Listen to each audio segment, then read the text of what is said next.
Je m'appelle Julie Berger, donc je suis diététicienne nutritionniste.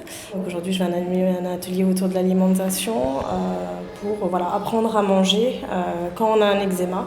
On va avoir les aliments plutôt pro-inflammatoires qu'on va plutôt éviter ou du moins limiter.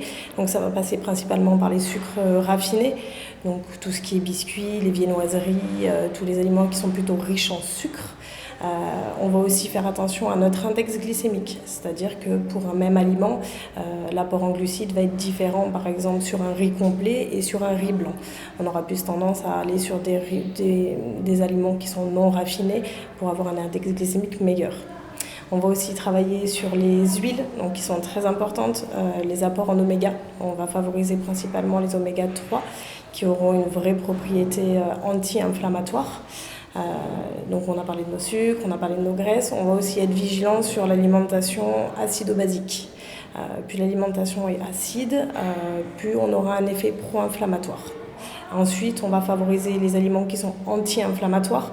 Donc plutôt anti-inflammatoires, on va travailler sur les oméga 3.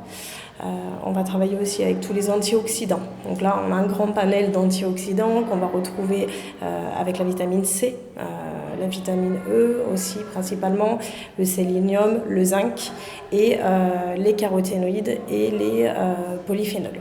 Donc ça, c'est les aliments que je vais présenter, sur quoi il va falloir essayer de favoriser l'alimentation.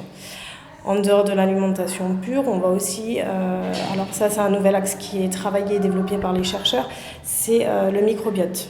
Voilà, on sait aujourd'hui que plus on aura une dysbiose, donc un microbiote qui n'est pas équilibré correctement, et plus on aura un risque inflammatoire important.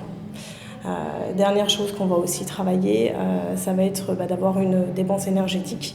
Plus on aura une sédentarité, plus on a un risque de surpoids, d'obésité, et plus on aura une tendance pro-inflammatoire. Et une des premières choses que je n'ai pas parlé, mais qui est très importante, c'est l'hydratation.